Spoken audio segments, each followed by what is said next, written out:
বাজেটে বলেছিল 1 আগস্ট থেকে চালু হবে। তারপর হঠাৎ করে মমতা বন্দ্যোপাধ্যায় বিপদের সংকেত বুঝতে পেরে স্থির করলেন না, অতদিন অপেক্ষা করলে চলবে না, তারপরে আমি ক্ষমতায় থাকবো কি থাকবো না কোনো ঠিক নেই, অতএব 1 এপ্রিল থেকেই এটা চালু করা যাক। আজকে হঠাৎ শুনলাম কি উইমেন্স ডের একটা পুরস্কার দিতে আজকে থেকেই তিনি বেকার ভাতা চালু করে দিলেন। কিছুই নয় এগুলো, মমতা বন্দ্যোপাধ্যায় যে ধরনের রাজনীতিক, তাতে তিনি দেওয়ালের লিখন মোটামুটি পড়তে পারেন বলেই এই সব কিছুই তার একেবারে last ditch effort to somehow guard her bastion. তিনি জানেন বাংলার যুবা তার উপরে কতখানি রুষ্ট, চাকরি নেই, বাকরি নেই, শিল্প নেই, সরকারি চাকরিতে শুধু ক্যাজুয়াল আর ক্যাজুয়াল আর ক্যাজুয়াল, শিক্ষকদের লক্ষ লক্ষ চাকরি খালি, পুলিশের লক্ষ লক্ষ চাকরি খালি, সব মিলিয়ে সরকারি চাকরি যে প্রায় 1 কোটি খালি কিনা আমি বলতে পারবো না, কিন্তু সেসব পূরণের কোনো দায়ই নেই। এমনকি আপনাদের আগেই আমি বলেছিলাম, যেদিনকে সুপ্রিম কোর্ট বলেছিল অবিলম্বে 25% ডিএ দিয়ে দিতে হবে, সেদিনই আমি আপনাদের বলেছিলাম মমতা দেবেন না, গরিবের কথা বাসি হলে ফলে, আজকে ফলে গেছে। কিন্তু এই প্রসঙ্গে আমি পরে আসছি, আগে বেকার ভাতার কথা বলি। মমতা এত চিৎকার করছেন এসআইআর এর বিরুদ্ধে কেন? তার প্রথম অভিযোগ ছিল এত অল্প সময়ের মধ্যে 10 কোটি মানুষের সমস্ত কিছু যাচাই করে এসআইআর করা সম্ভব? ভোটের আগে 3 মাসের মধ্যে এই কাজটা করার দরকার কি ছিল? ভোটের পরে ইচ্ছে করলে হাতে সময় নিয়ে 2 বছর 3 বছর ধরে নির্বাচন কমিশন এসআইআর করতে পারতেন, আমরা সহযোগিতা করতাম। তার মানে এত অল্প সময়ের মধ্যে এত বড় একটা কাজ সুচারুভাবে করা যায় না, এটাই ছিল এসআইআর সম্পর্কে মমতা ব্যানার্জির অভিযোগ। আর বেকার ভাতার ক্ষেত্রে কি হলো? 26 তারিখ ছিল ফর্ম ফিল আপ করার শেষ দিন, আজকে কত তারিখ? 7 তারিখ। মাঝখানে গেছে কদিন? 26 ফেব্রুয়ারি মাসের 2 দিন আর মার্চ মাসের 6 দিন, এর মধ্যেও শনি রবিবার আছে। তাহলে এই অল্প সময়ে বিদ্যুৎ গতিতে প্রায় 1 কোটি অ্যাপ্লিকেশনের ঝাড়াই বাছাই, যোগ্যতা নির্ধারণ, সমস্ত কিছু সম্পন্ন হয়ে গেল। সম্ভব? আমি চ্যালেঞ্জ করে বলতে পারি এসব কোনো কিছু হয়ইনি। মমতা বন্দ্যোপাধ্যায় পরিষ্কার ফতোয়া দিয়ে দিয়েছেন যে আমি কোনো কথা শুনতে চাই না, 5,000 কোটি টাকা বরাদ্দ রেখেছিলাম, যদি তার মধ্যে থেকে 2,500 কোটি টাকা এখনই ব্যয় করে দিতে হয় তাহলে তাই করুন। যত লোক অ্যাপ্লাই করেছে তাদের সবাইকে দিয়ে দিন, অন্তত ভোটের ডঙ্কা বাজার আগে কিংবা রাষ্ট্রপতি শাসন হওয়ার আগে ছেলেপিলেগুলো 1,000 টাকা পেয়ে, 1,500 টাকা পেয়ে ভাবুক যে দিদি থাকলে এই ভাতা থাকবে। এই তো খেলা। নইলে 84 লাখ না 89 লাখ না 1 কোটি আমি বলতে পারবো না, কিন্তু এত লক্ষ লক্ষ লক্ষ লক্ষ আবেদনকারীর আবেদন, যেখানে অনেকগুলো ক্রাইটেরিয়া আছে বেকার ভাতা কারা পাবেন বা পাবেন না। মাধ্যমিক পাস হতে হবে, অন্য কোনো সরকারি ভাতা পেলে চলবে না, স্কলারশিপ প্রোগ্রাম হতে হবে, ইত্যাদি ইত্যাদি এবং ইত্যাদি। সেক্ষেত্রে মাত্র 6 দিনে যদি 1 কোটি লোকের ছানবিন সম্ভব হয়, তাহলে তো সেই অঙ্কে 10 কোটি লোকের ছানবিন 60 দিনেও সম্ভব। সুতরাং এটাকে কি বলা উচিত? আমার বেলা আঁটিসাটি, পরের বেলায় দাঁত কপাটি, এই তো। আপনি একেবারে পিসি সরকারের ম্যাজিকের মতো 1 কোটি ছানবিন করে আজকে থেকেই টাকা দেওয়া শুরু করতে পারেন, আর নির্বাচন কমিশন লক্ষ লক্ষ কর্মচারীকে রাস্তায় নামিয়েও সুচারুভাবে 3-4 মাসের মধ্যে এসআইআর করতে পারে না। এত তাগাদা কেন দিদি? আর 1 এপ্রিল যেটা দেওয়ার কথা ছিল সেটাও তো খুব বেশি দেরি নেই, সেটাকেও 3 সপ্তাহের বেশি এগিয়ে আনলেন কেন? তাহলে কি আপনি ধরেই নিয়েছেন যে এই পুরো মার্চ মাসটা আপনি মুখ্যমন্ত্রী থাকবেন কি না সেটাই একটা মস্ত প্রশ্নচিহ্নের মুখে পড়ে গেছে? এছাড়া আর কোনো ব্যাখ্যা তো আমার মাথায় অন্তত আসছে না।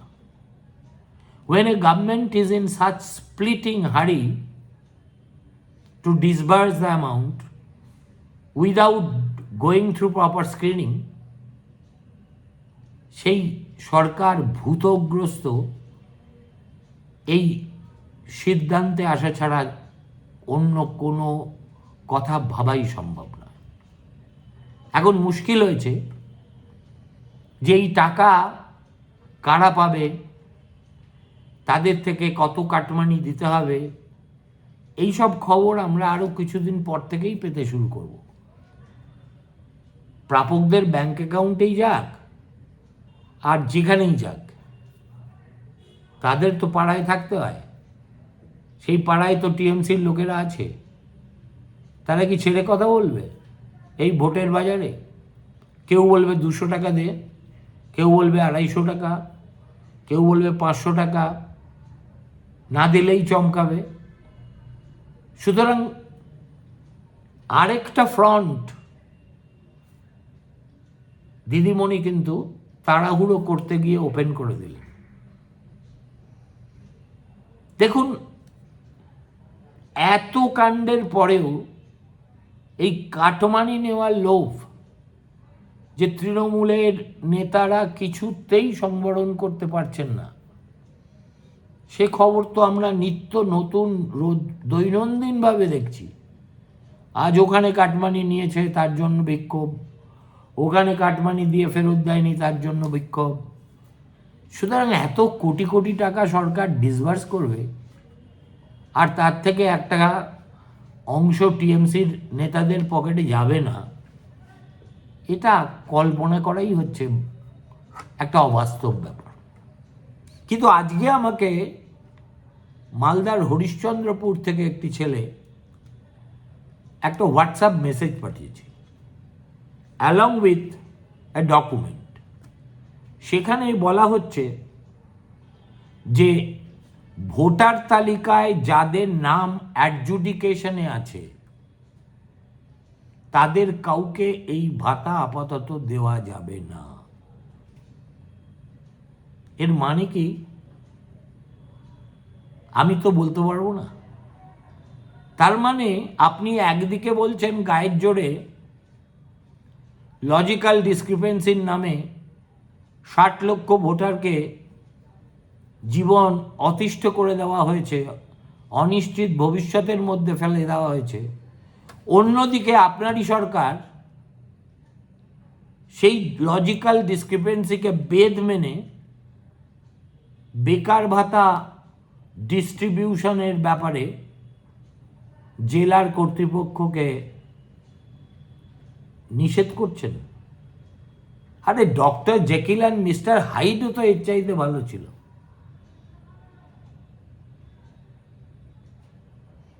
মানে এগুলো পুরোটাই হচ্ছে ওট ছুরি তোর বিয়ের স্টাইলে রাজ্য চালানোর ব্যাপার। এক্ষুনি দিয়ে দাও, আজকে থেকেই দিয়ে দাও, যাকে খুশি দিয়ে দাও। আমি শুধু দেখতে চাই বাংলার বেকারদের হাতে ভোটের আগে 1,500 করে টাকা পৌঁছে গেল। তারপরে আমি ফিরি কি না ফিরি, ফিরলেও দিতে পারি কি না পারি, এসব দেখার তোমাদের দরকার নেই, ও আমি বুঝে নেব। নবান্নে বা কোনো সরকারি দপ্তরে এক পিস আমলারও দম নেই যে উঠে দাঁড়িয়ে মুখ্যমন্ত্রীকে বলবেন এত তাড়াহুড়ো করলে অনেক ভুলভ্রান্তি হয়ে যেতে পারে, সেগুলো নিয়ে প্রেসে চর্চা হবে, তাতে কিন্তু ম্যাডাম আপনার লাভের চাইতে ক্ষতিই হবে বেশি। কে বলবে বলুন তো? কার সে হিম্মত আছে? কোনো প্রশ্ন নেই। অতএব বেকার ভাতা এখন ডুবন্ত মমতা বন্দ্যোপাধ্যায়ের কাছে খড়কুটোর মতো। তিনি ভাবছেন লক্ষ্মীর ভাণ্ডার দিয়ে 2021-এ তিনি যে বাজিমাত করেছেন, এবার তার বদলে বেকার ভাতা দিয়ে তিনি সেই একই কাণ্ড ঘটাবেন। কিন্তু মুখ্যমন্ত্রী জানেন না, history really does not repeat itself in the same manner. সে তো পরের কথা। বেকাররা 1,500 টাকা পকেটে পেয়ে দেই করতে করতে সবাই মিলে জোড়া ফুল চিহ্নে ছাপ দিতে যাবেন কিনা সেটা আমরা পরে দেখব। তার আগে ডিএর কথায় আসি। যা ভেবেছিলাম ঠিক তাই হলো। গতকাল গভীর রাতে সুপ্রিম কোর্টে একটা রিভিউ পিটিশন দাখিল করে দিয়েছে রাজ্য সরকার। তাতে তারা ডিসেম্বর মাস পর্যন্ত সময় চেয়েছে মাত্র 25% বকেয়া ডিএ দেওয়ার জন্য। দেখুন, আমার যতটুকু সাধারণ জ্ঞান বলুন বা কাণ্ডজ্ঞান বলুন, তাতে আমি লিখে দিতে পারি যেই রিভিউ পিটিশন ভারপ্রাপ্ত বিচারপতিরা দেখার সঙ্গে সঙ্গে ওয়েস্ট পেপার বাস্কেটে ফেলে দেবেন। কিন্তু তাতে দিদিমণি বা তার সরকারের কিছু যায় আসে না। তাদের আসল উদ্দেশ্য হচ্ছে কালক্ষেপ করা, সময় কেনা। যতদিন পারা যায় বিষয়টাকে সুপ্রিম কোর্টের আঙিনায় চক্কর খাইয়ে খাইয়ে খাইয়ে রাজ্য সরকারের কর্মচারীদের বঞ্চিত করে রাখা। এক গপ্প আমরা ওই 26,000-এর চাকরি হারানো প্রার্থীদের ক্ষেত্রে দেখেছি।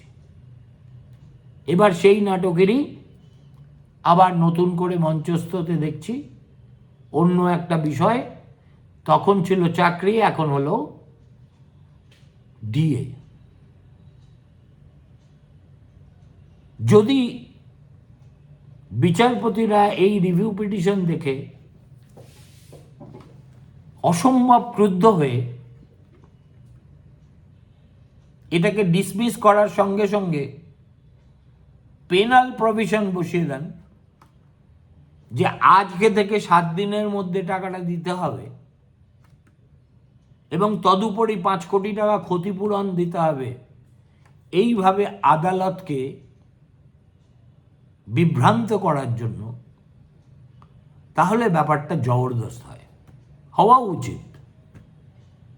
নইলে দেখুন, এইসব সময় টময় চাওয়া না চাওয়া এই ধরনের নাটক শুনানি পর্বেই শেষ হয়ে গেছে। অভিষেক মানু সিংভি, যিনি এই মামলায় রাজ্যের হয়ে সওয়াল করছেন,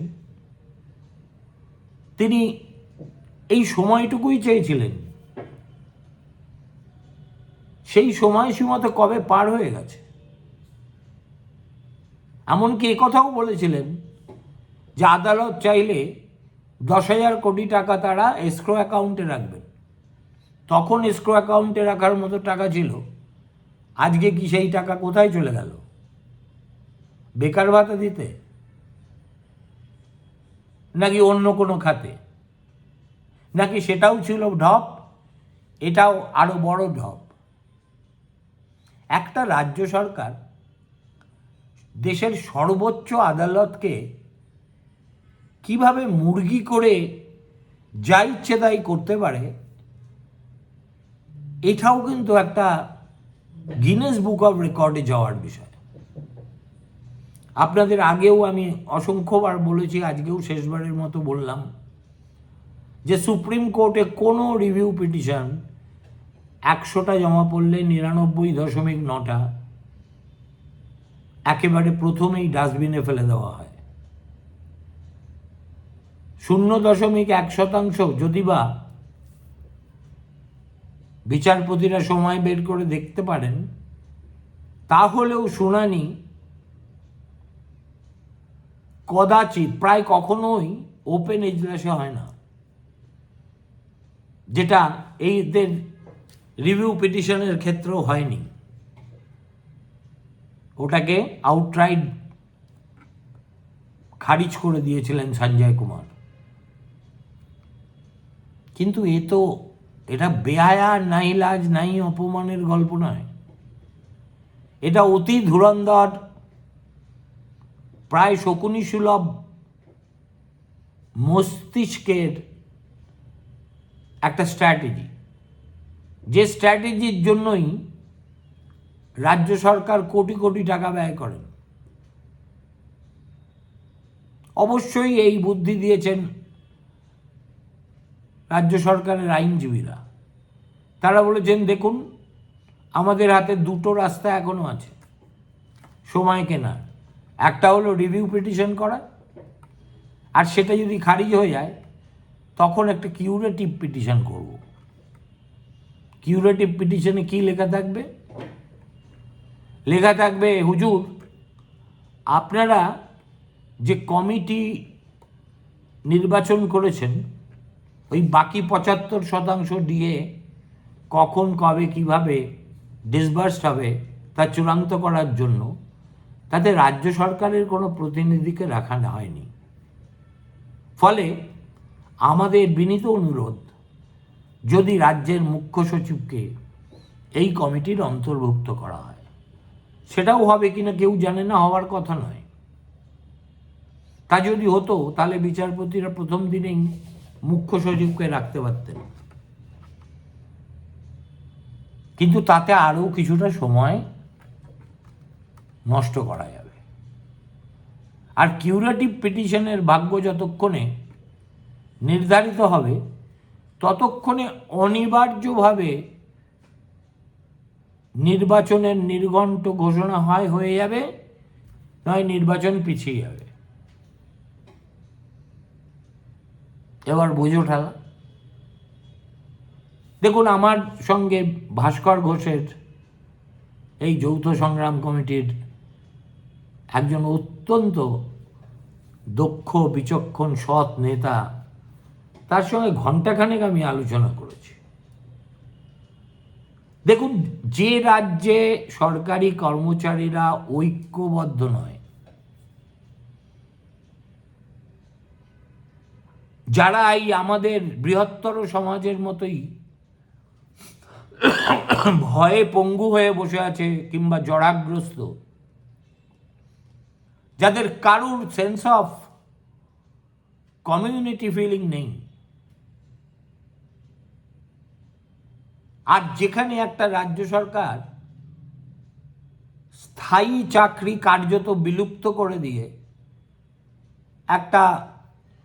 কোনো একটা দক্ষিণ ভারতের কোম্পানিকে দিয়ে শুধুই ক্যাজুয়াল স্টাফ নিয়ে যাচ্ছে তো যাচ্ছেই, নিয়ে যাচ্ছে তো যাচ্ছেই, সেখানে এমনিতেই রাজ্য সরকারি কর্মচারীরা তাদের একটা যৌথ মঞ্চ ওখানে বসে থাকে বটে, কিন্তু এতদিন বসে থেকে কাজের কাজটা তো কিছু হলো না। 7টা দিন লাগাতার ধর্মঘট তারা করতে পেরেছেন, সরকারকে অচল করতে পেরেছেন। এই যে বেকার ভাতা নামক একটা প্রদর্শনী বাংলার ব্লকে ব্লকে পদে পাড়ায় পাড়ায় হলো, রাজ্য সরকারি কর্মচারীরা সহযোগিতা না করলে সেটা সম্ভব হতো?